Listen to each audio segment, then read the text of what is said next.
bienvenidos a la siguiente clase. Pues vamos a ampliar un poco más el ejercicio que vimos en la clase anterior para poder entenderlo de manera más tranquila, más pausada, y así dejar claro algunas cosas que muy probablemente no quedaron bien claras. Bien, veamos. Teníamos este número racional y este número queríamos expresarlo en su forma fraccionaria. Queríamos expresarlo de una manera fraccionaria. Entonces, la teoría nos planteaba un método. Nos decía, primero, que contáramos después del punto decimal la cantidad de dígitos hasta que finalizara la parte, ¿cómo se llama?, periódica, o que se repite. Entonces, como veíamos, la parte periódica es 35. Entonces, contábamos la cantidad de dígitos, 1, 2, 3, 4, y ese 4 nos iba a servir a nosotros para ser exponente del número 10 que iba a multiplicar al número. Luego la teoría nos decía también que contáramos la cantidad de dígitos después del punto decimal que no pertenecen a la parte periódica. Entonces, como podemos ver aquí, es el 2 y el 7. Entonces solo son esos dos números. Entonces a la hora de contarlos, 1 y 2, nos daba que eran dos dígitos. Entonces ese 2 también nos iba a servir para ser exponente de este número 10. Entonces el número 10 lo elevábamos a la 4, porque eran 4 dígitos, y lo multiplicamos por el número. Y en esta parte de aquí abajo también, ¿verdad? El número 10 lo elevábamos a la 2 y lo multiplicábamos por el número. Entonces, haciendo la operación, para esta parte nos daba 3200, bueno, nos daba, perdón, esta cantidad, que está acá, y para la parte de abajo nos daba esta cantidad. Bien, ahora veamos, ¿cuál era el objetivo de multiplicar? Porque esta es la parte más importante, que es la que hay que entender. ¿Cuál es el objetivo de multiplicar esto y esto por el número? ¿Cuál es el objetivo? El objetivo de este ejercicio es que la parte decimal se elimine. Ese es el verdadero objetivo de este ejercicio, de esta primera parte, es eliminar la parte decimal. Acuérdense que para poder expresar algo como una fracción tenemos que eliminar la parte, o sea, no podemos expresar nada como un número decimal, porque lo que se quiere es como se llama, expresarlo como una fracción. Entonces, si ustedes se fijan, ¿qué pasa, por ejemplo, digamos, acá? ¿Qué pasa después del punto decimal? Miren, solo quedan partes repetitivas, ¿verdad? Y la teoría nos decía de que lo que nos diera de este número y lo que nos diera de este número íbamos a realizar una resta. ¿Se recuerdan? Decíamos que se iba a realizar una resta. Entonces, vaya, íbamos a restar el 322.735 al 3.227.3535. Le íbamos a restar estos dos valores. Entonces, como ya habíamos dicho, el objetivo de esta parte es eliminar la parte decimal. Entonces, ¿qué pasa cuando nosotros cuando nosotros restamos dos números que son iguales? ¿Qué pasa si nosotros, digamos, por ejemplo, restáramos 1 menos 1? Este valor nos va a dar 0, ¿va? Si restáramos menos, por ejemplo, 1.000.000 menos 1.000.000, el valor nos va a dar 0 y así sucesivamente, ¿va? Por ejemplo, este valor se extiende hasta el infinito, pero es igual que este valor que también se extiende hasta el infinito. Entonces, por lo tanto, este valor, este es 5 menos 5, 3 menos 3, 5 menos 5, 3 menos 3, 5 menos 5, 3 menos 3, 5 menos 5 y 3 menos 3, va a ser, se van a ir restando cada uno. Y eso va a ir dando 0. 0, 0, 0, 0, 0, 0, 0 y 0. Fíjense bien, como la parte decimal de los dos números son iguales, esa parte va a dar 0. ¿Ya? Va a dar 0. Y nos queda solo la parte esta, que sale de la resta del 322.735 a 3.227 y nos da este resultado. ¿Ya? Ahora, este resultado nos va a servir para poder expresar este número. Nos va a servir porque este número es diferente a este número. O sea, pero para algo nos sirve. Para algo nos sirve este número. Entonces, ahorita vamos a ver para qué nos sirve.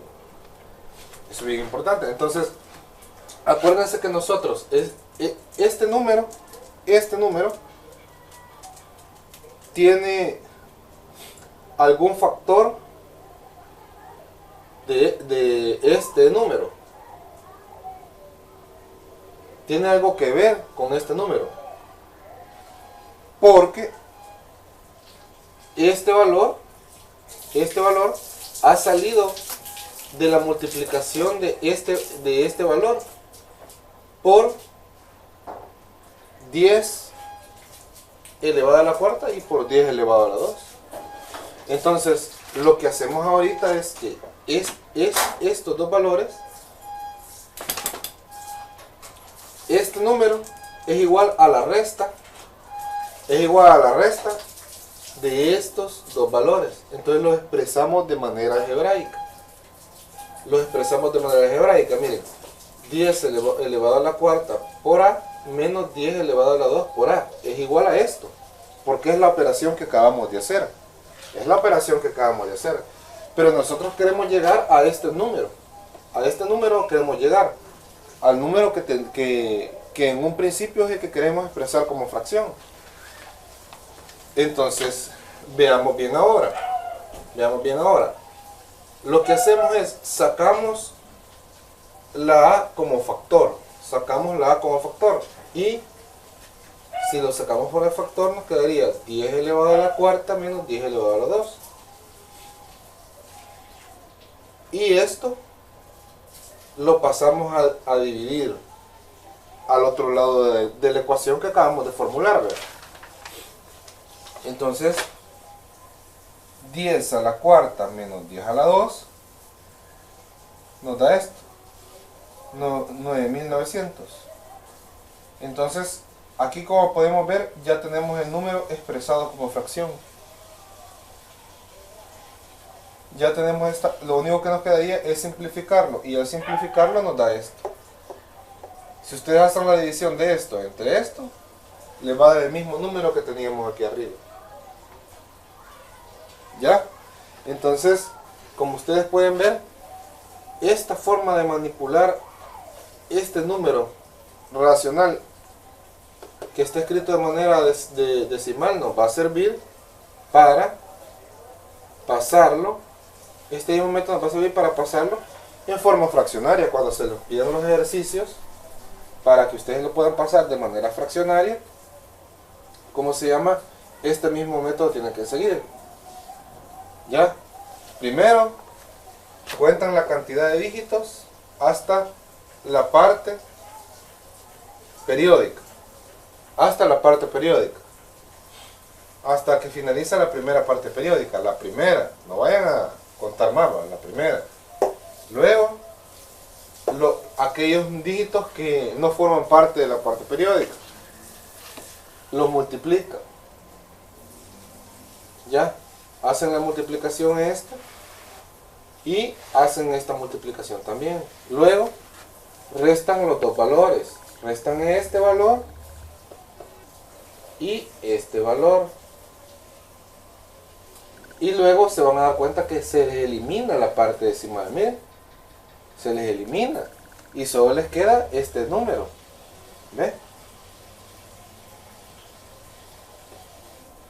Luego, lo que ya hicieron lo expresan como una igualdad del otro lado. ¿Ya? Lo expresan como una igualdad. Lo mismo que hicieron acá, lo expresan como 10 a la cuarta por A menos 10 a la 2 por A es igual a esto. Lo que ya hicimos aquí arriba. Igual a esto. Luego, ¿cómo se llama?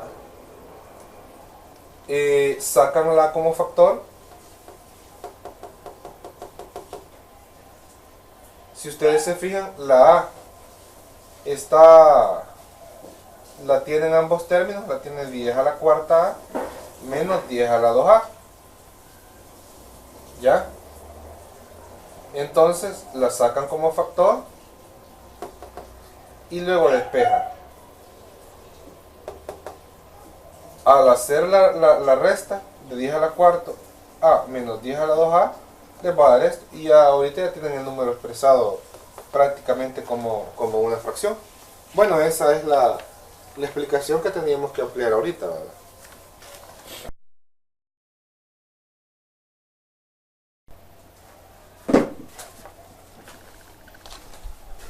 Bueno, siguiendo con la clase. Hoy vamos a ver el cuarto tipo de número. Ya hemos mencionado 3 y hemos explicado 3, ¿verdad? Ahora vamos por el cuarto tipo.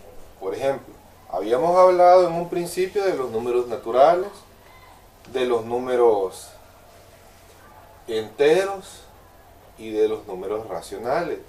Habíamos dicho que son 5, así que llevemos la cuenta.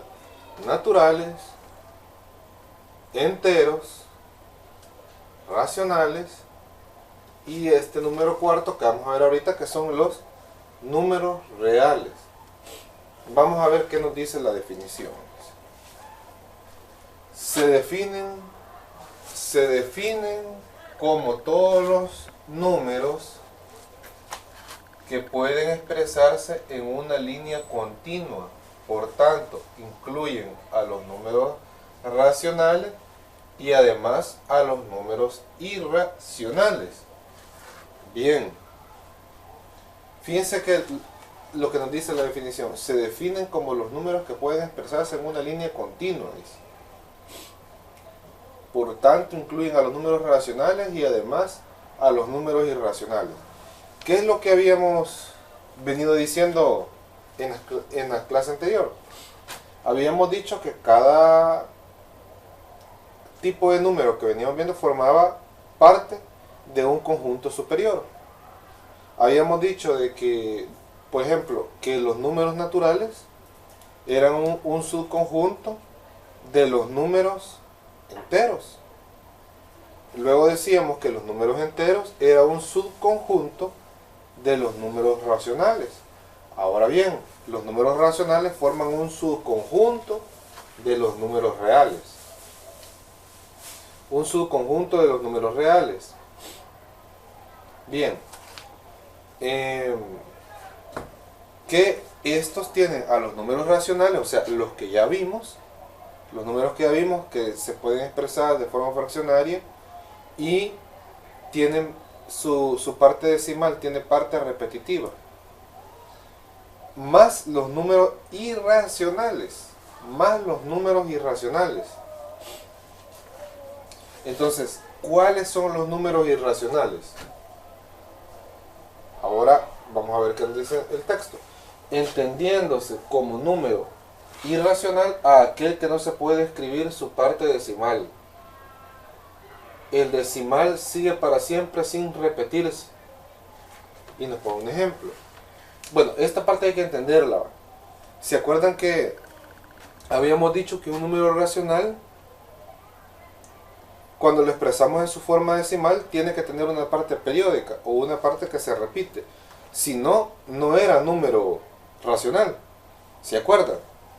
Entonces aquí viene su contraparte. Los números irracionales, aquellos que no tienen parte periódica, aquellos que al escribir un decimal, ese decimal se repite hasta el infinito, perdón, sigue hasta el infinito, es la cosa, sigue hasta el infinito sin repetir, sin que haya una parte periódica. O sea, no hay bloques que se repitan, no hay bloques que se repitan, no hay una parte periódica. Hay que entender eso bien claro, no hay parte periódica. Sigue hasta el infinito sin repetirse. Eso hay que tenerlo bien en cuenta. Hay que tenerlo bien en cuenta. Y él pone un ejemplo. El ejemplo del número pi. 3.14, 15, 92, 65, 35, 89, 39, 32, 38, 46, 26, 43, 38, 20, 32, 7, 95. Por ejemplo, aquí no hay una parte periódica. No hay una parte que se repita. Podría haber partes que parecen en algún número racional que se repita, pero no se repiten, o sea, no hay un patrón definido que se repita. El número sigue y sin repetirse. Sin repetirse, o sea, ya no podemos decir que, por ejemplo, no podemos decir que de esta parte vamos a encontrar otra parte que se repita a continuación. No podemos decir. No podemos decir eso. No hay parte periódica. O sea, el número sigue sin tener una parte periódica. O sea, quiere decir de que si digamos después de este bloque de números, por decirlo así, después de este bloque de números pasa otro bloque de números totalmente diferentes, y de ahí otro bloque de números diferentes, y así otro bloque de números diferentes, pero no hay una repetición en el número decimal. Por tanto, no se pueden expresar en forma de fracción. Eso es importante entenderlo. Los números irracionales no se pueden expresar en forma de fracción. No se puede. Podrá uno escribir una fracción que a lo mejor tenga un número cercano para nuestros propósitos. Cercano, pero no va a ser el mismo número. Entonces, en este caso, por ejemplo, siguiendo con el texto, los decimales no siguen ningún patrón y no se pueden escribir ninguna fracción. Eso es bien importante. Estos números no se pueden escribir en forma de fracción, lo que ya veníamos diciendo. Y por ejemplo, en el caso del valor pi, también no lo podemos escribir en forma de fracción. Podemos escribir un número aproximado. Por ejemplo, esta fracción 22 entre 7 podrá parecerse al valor de pi. Podrá, digamos, andarle cerquita, por decirlo así, según como lo ocupemos, pero no es el número pi, no es el valor pi. Aquí dicen, se acercan pero no son correctos, y por eso se les llama irracionales. Se llama irracional porque no se pueden escribir en forma de razón. No hay una forma de razón en la cual nosotros podamos expresar un número irracional. Eso hay que entenderlo, ¿ya? Por ejemplo, pi, Euler o otros números irracionales no los podemos expresar en forma de razón. No lo podemos expresar como una fracción o de alguna otra forma, no lo podemos expresar. Entonces, en este caso, como ustedes ven, los números reales, que es el tipo de número que ahorita nosotros estamos viendo, estos números abarcan a los números racionales y a los irracionales. ¿Ya?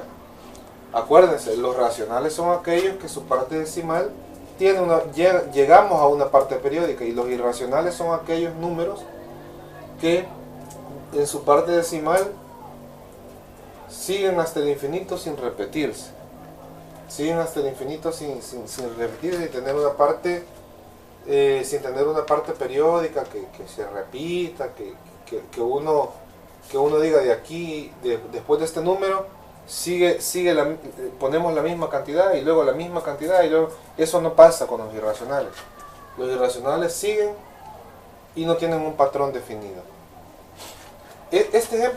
Con este ejemplo ilustramos bien claro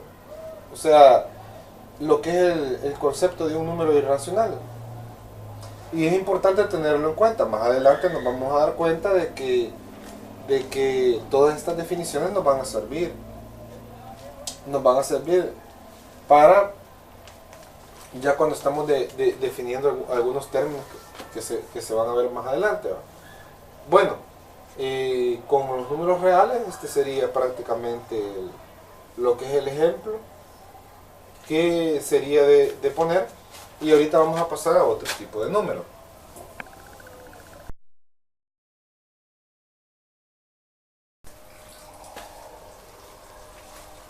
Bien, continuando con la clase, ¿verdad? Bueno, vamos a explicar el tipo número 5 de número. En este caso, estos se llaman números complejos y se simbolizan por una C. La C es el símbolo de ellos. Ahora vamos a ver qué nos dice la definición. Incluyen todos los números reales más los números imaginarios, dice. O sea, incluye a los números reales que ya vimos en la parte anterior, más los números imaginarios, dice. Entendiéndose como números imaginarios todos aquellos cuya potencia es negativa. Es decir, que cuando se eleva al cuadrado o se multiplica por sí mismo, su resultado es negativo. Y estos se simbolizan con una I o una J. Bueno, esto lo vamos a explicar mejor. La definición nos dice que entendiéndose como números imaginarios todos aquellos cuya potencia es negativa. Vamos a explicar ahorita los números imaginarios, porque ya vimos que los números complejos incluyen a los números reales que vimos en la parte anterior, más los números imaginarios. Entonces vamos a explicar los números imaginarios. ¿Qué pasa con esto? O sea, ¿cómo podemos identificar que un número es imaginario? Dice la definición, entendiéndose como números imaginarios todos aquellos cuya potencia es negativa. Esto lo dice de manera general, pero aquí podemos ver un ejemplo. El ejemplo de raíz de menos 1. El ejemplo de raíz de menos 1. Dice, fíjense bien la definición, entendiéndose como números imaginarios todos aquellos cuya potencia es negativa. Es decir, que cuando se elevan al cuadrado o se multiplican por sí mismo, su resultado es negativo. Vamos a ver qué pasa con la raíz de menos 1. Vamos a ver si cumple con esa característica. Vamos a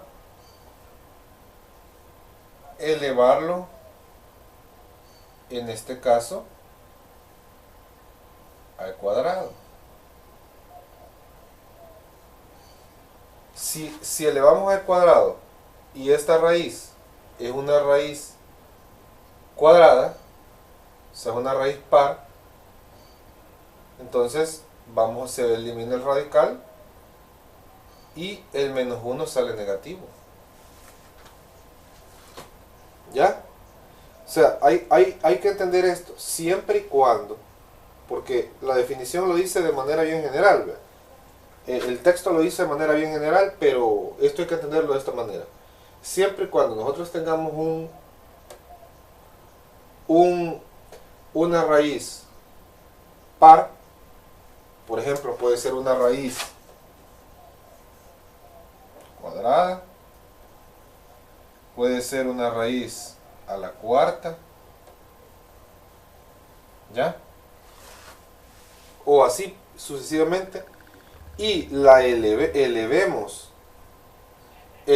la cantidad que está dentro de la raíz, le elevemos a una potencia par igual a la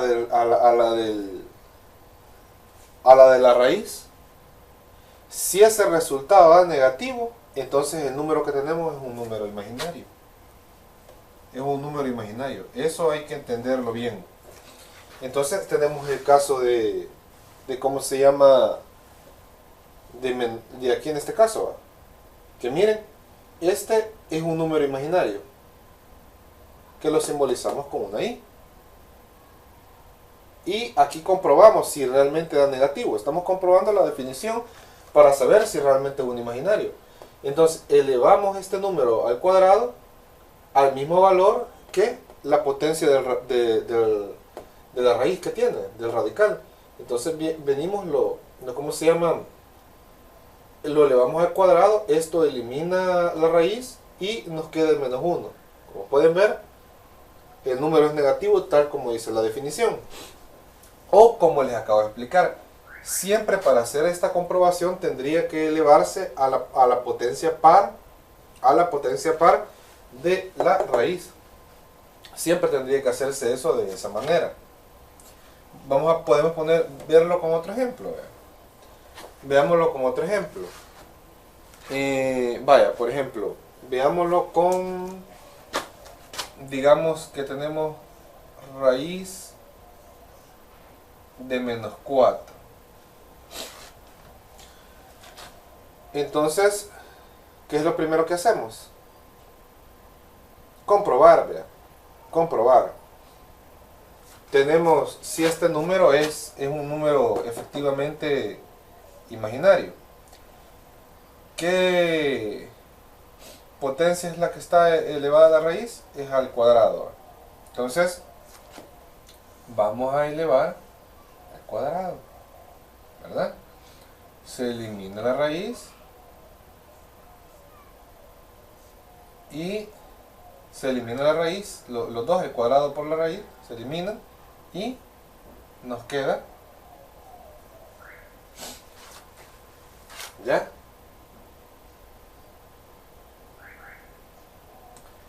Nos queda que la comprobación nos queda, ¿cómo se llama? Que es un número negativo, por tanto es un número imaginario. Ahora, hay que entender dos cosas bien importantes, ¿verdad? Hay que entender bien cosas bien importantes. Muchos dirían, bueno, ¿cómo es que se elimina la raíz con la potencia? Más adelante vamos a ver, cuando veamos las propiedades de los logaritmos, vamos a ver qué es lo que pasa. Pero acuérdense que una raíz, o sea, si ustedes tienen, por ejemplo, raíz de menos 4, esto es como que tengan menos 4 elevado a la 1/2.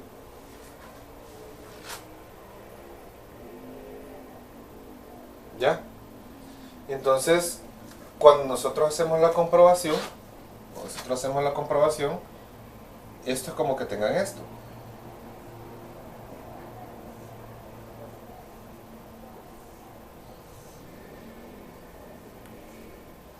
¿Ya? Multiplicamos ¿cómo se llama? Los dos exponentes. Nos queda este exponente.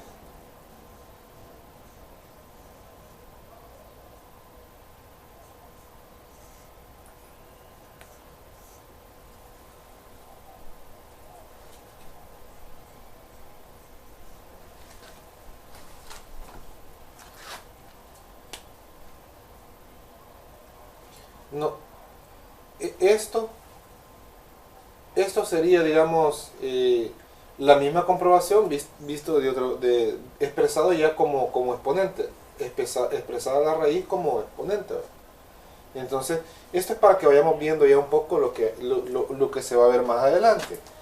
Ahora, vamos a expresar, por ejemplo, este ejemplo.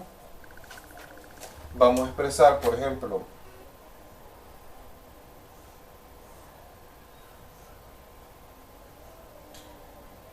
lo vamos a expresar ya como un número imaginario. Lo vamos a expresar como un número imaginario ya. Entonces, ¿esto a qué sería igual? Esto es igual a raíz de 4 por raíz de menos 1. Esto es igual a 2. Raíz de 4 es igual a 2 por raíz de menos 1. Y esto es igual a 2. Y como dicen ahí que simboliza con una I o con una J,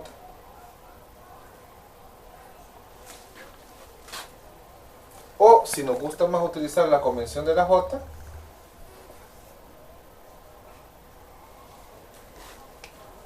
vean, aquí por ejemplo hemos expresado este número ya como un número imaginario, ya como en la convención que normalmente se usa como número, y hemos comprobado que este número es un número imaginario porque cuando la elevamos a la potencia del radical, cuando elevamos este número a la potencia del radical, vemos que al salir del radical este número da un número negativo, por tanto es un número imaginario. Bueno, con esto hemos terminado la parte que son los tipos de números. Vamos a pasar a la parte de las propiedades de las operaciones y a qué tipos de números se pueden aplicar esas propiedades. Eso es bien importante. Entonces, bueno, esta parte espero que haya quedado clara, y si no ha quedado muy clara, pues resuelvan ahí todas las guías y las actividades y los jueguitos que se le ponen en el sitio para que vayan entendiendo, comprendiendo mejor. Si hay alguna presentación, también descárguenla, que se ponga ahí.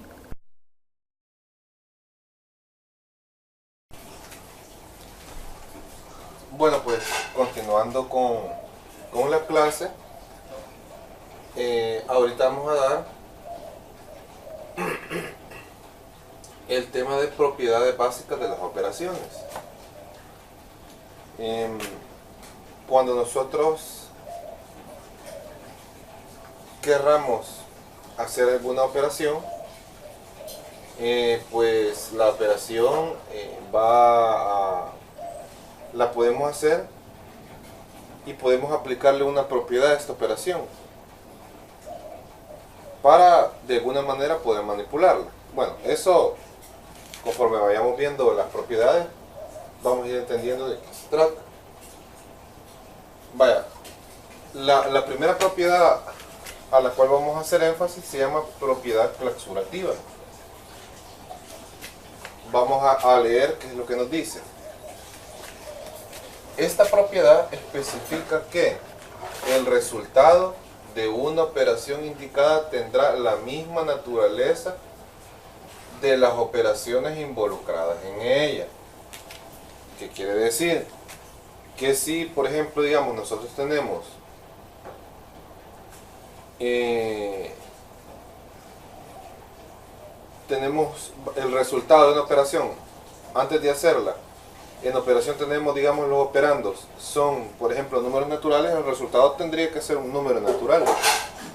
Es lo que nos dice, por ejemplo. Tiene que ser de la misma naturaleza.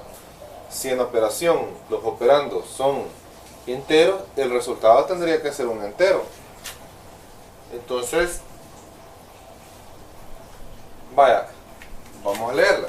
Esta propiedad especifica que el resultado de una operación indicada tendrá la misma naturaleza de las operaciones involucradas en ella.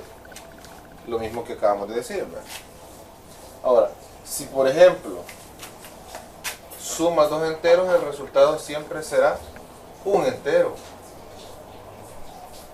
Entonces, pone un ejemplo: 9 más 7 es igual a 16. Vamos a ver otro ejemplo. Si multiplicamos dos enteros, el resultado es otro entero. Un ejemplo sería 9 por 7 igual a 63. Pero, ojo, que esta propiedad clausurativa no se aplica en todas las condiciones. Vamos a ver por qué. Hay que entender que no todas las operaciones son clausurativas, o que algunas operaciones son clausurativas en un conjunto pero no lo son en otro. Lo mismo que yo les venía diciendo, ¿verdad? Vamos a ver un ejemplo. Por ejemplo, la resta no es clausurativa en los naturales, y pone un ejemplo para que nosotros veamos qué es lo que pasa. Dice, la resta de los números naturales no siempre es un número natural, y resta 3 menos 5 y eso le da menos 2. Pero, y vemos que menos 2 no es un número natural, pero la resta sí es clausurativa en los enteros. ¿Ya? Ahora bien, dice, la resta de dos números enteros siempre es un número entero.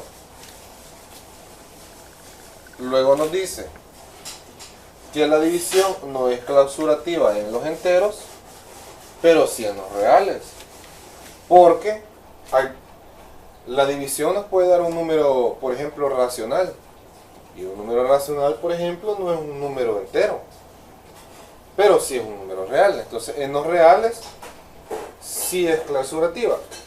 Entonces, hay que entender esta propiedad. Esta propiedad se basa más que todo en la naturaleza, digamos, de la operación, ¿verdad? En la naturaleza de la operación. Más adelante vamos a ir viendo, por ejemplo, otras propiedades que nos sirven más para la manipulación, que es lo que ahorita nos interesa.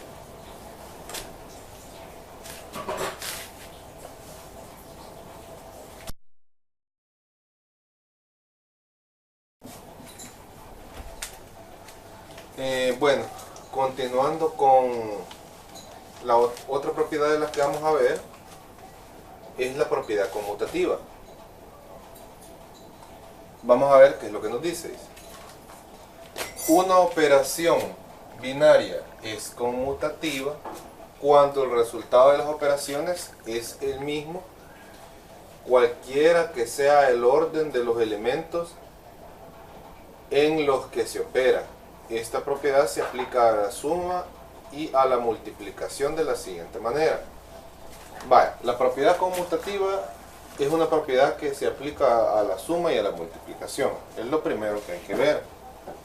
Lo segundo que nos dice es que no importa el orden en que estén los operandos, podemos intercambiarlos, y que aunque los intercambiemos, el resultado tendría que ser el mismo. Es lo que nos dice. Fíjense bien, una operación binaria, dice, es conmutativa cuando el resultado de la operación es el mismo, cualquiera que sea el orden de los elementos.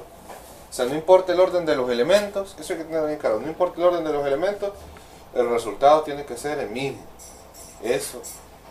Y se aplica a la suma y a la multiplicación. Ya vamos a ver por qué. Bueno, pero primero vamos a ver, como le hemos desglosado en dos partes, vamos a ver la propiedad conmutativa de la suma. Dice, la propiedad conmutativa indica que, ojo, que estamos leyendo la de la suma, propiedad conmutativa de la suma.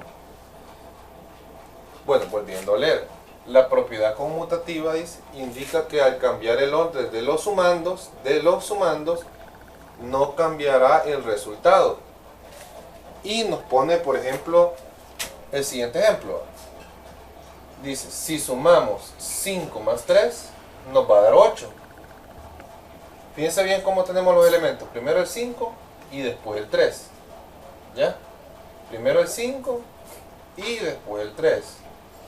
Y al revertir las cifras, o sea, si ponemos primero el 3 y después el 5, seguirá dando 8. Miren, el resultado no ha cambiado, es el mismo. O sea, aquí en la primera teníamos 5 más 3 es igual a 8. Miren, aquí intercambiamos, pusimos el 3 de primero y después el 5 y el resultado nos sigue dando 8.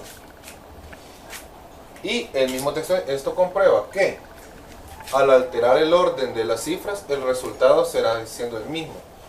Esta propiedad a eso se refiere. Aunque nosotros intercambiemos, por ejemplo, los elementos, que es lo que ahí arriba decía, aunque los intercambiemos, el resultado que vamos a seguir obteniendo siempre va a ser el mismo. Ahora vamos a ver cómo se aplica esta propiedad a la multiplicación.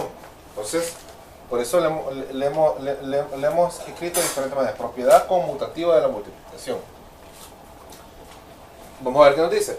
Esta propiedad dice que el orden de los factores no altera el producto, es decir, 2 por 3 es igual a 6, al igual que 3 por 2 es igual a 6.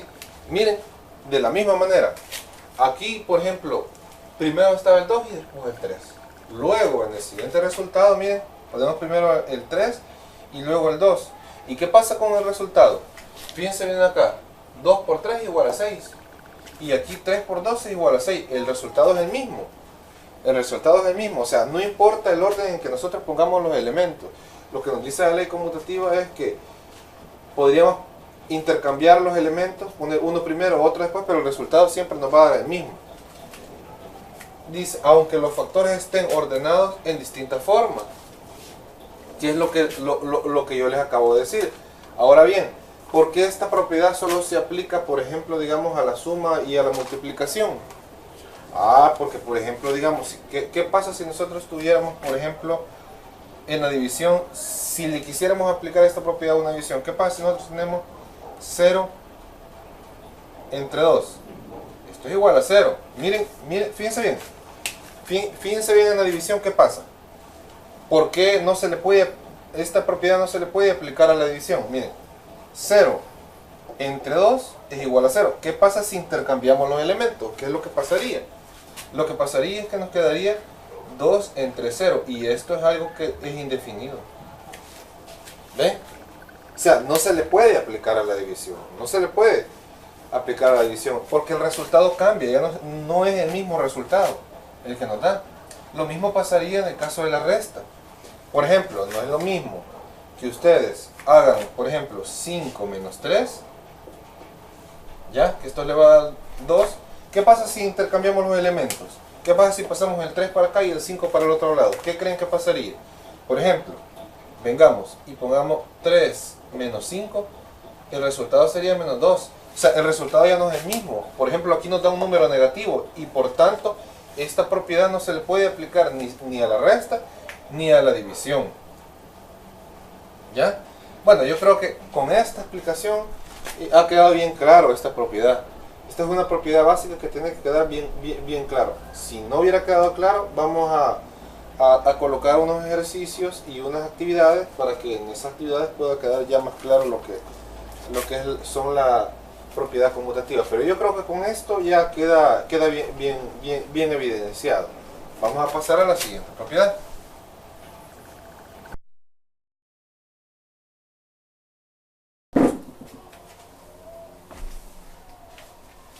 Bien, vamos a seguir con otra propiedad. Esta propiedad se llama propiedad asociativa.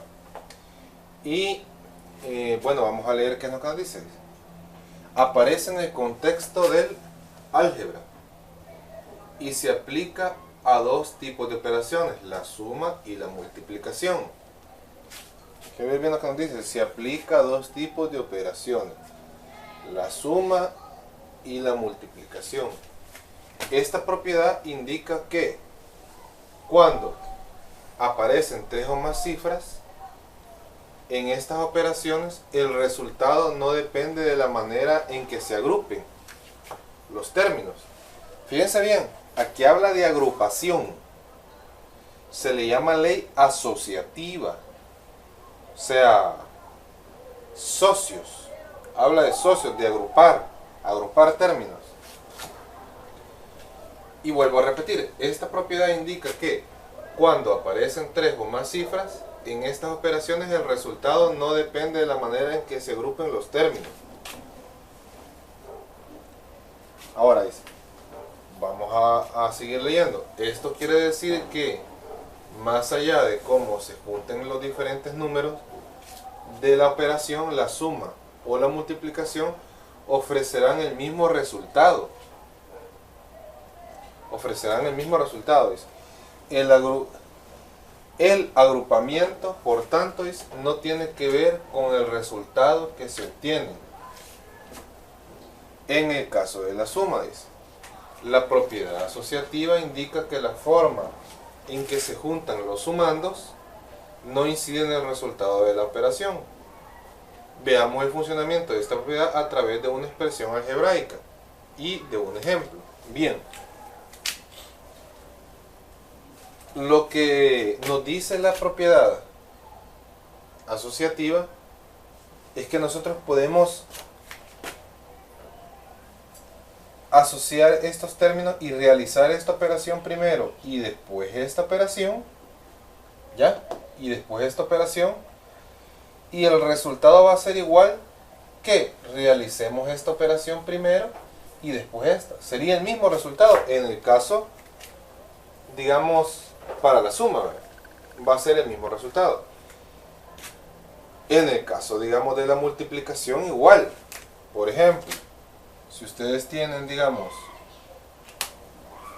si ustedes tuvieran, por ejemplo, A por B y quisieran realizar esta operación primero y después realizar por C, va a ser igual a que ustedes realicen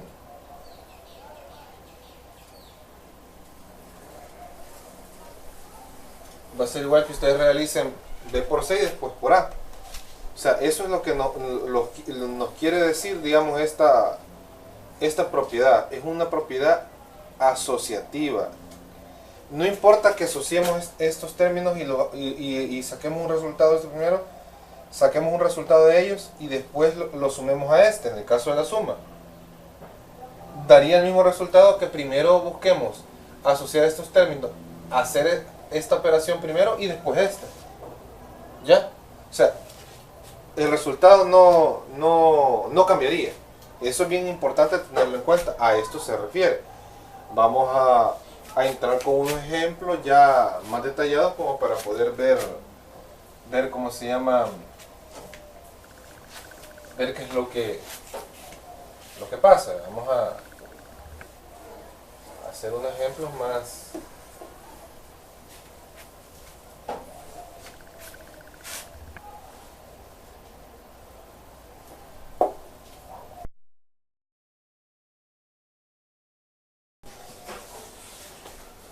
Bien, continuando con la explicación que habíamos dejado del bloque anterior, habíamos escrito de manera literal, de manera algebraica, habíamos escrito cómo funciona la propiedad asociativa. Por ejemplo, habíamos dicho de que primero yo puedo asociar esto, realizar esta operación y después realizar la siguiente operación, y eso va a ser lo mismo que yo decida elegir, ¿cómo se llama? Estos dos términos, resolver para ellos primero y luego hacer esto. Tendría que hacer lo mismo. Vamos a hacer ahorita, vamos a reemplazar con estas letras por valores numéricos para demostrar la igualdad que indica la propiedad asociativa. Hay que aclarar una cosa bien importante. En la definición que vimos en el bloque anterior de la propiedad asociativa, ahí nos decía que esta propiedad se puede desarrollar para la suma y para la multiplicación, pero hay que entender que se refiere a una suma algebraica que también incluye la resta. Entonces, bueno, vamos a dar el valor de a le vamos a dar 8, a b le vamos a dar 5 y a c le vamos a dar 4. Ahora, sustituimos los valores. Por ejemplo, en a 5, en b 8, en c 4. Igual acá, en a 8, en b 5 y en c 4. Ahora vamos a ver si realmente se cumple lo que es la igualdad. Resolvemos primero, agrupamos primero ese término y resolvemos para ellos dos primero. Ya, resolvemos para ellos dos. 5 más 8, 13. Luego más 4 es 17, cuando ya resolvemos para el segundo. 17. Ahora vamos a hacer al revés. En vez de agrupar estos dos, en vez de asociar estos dos, vamos a asociar el 8 y el 8. Vamos a asociar, digamos, por ejemplo, en este caso, el 5 y el 4. Vamos a asociar el 5 y el 4. Bien. 5 y 4, 9. Más 8, 17. Al final llegamos a aquel mismo resultado. Fíjense bien. Hoy hemos asociado estos dos. ¿Ya? Los hemos agrupado. Los hemos agrupado y los hemos agrupado para resolver para ellos primero. Y si ustedes se fijan, 9. Luego resolver 17. Miren, no importa cómo agrupemos nosotros los términos. No importa cómo los agrupemos.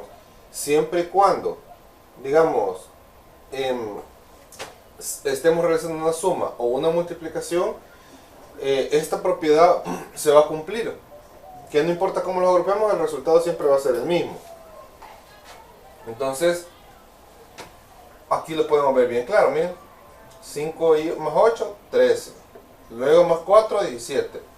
Y acá, si agrupamos este y este, 5 y 4. 5 más 4, 9.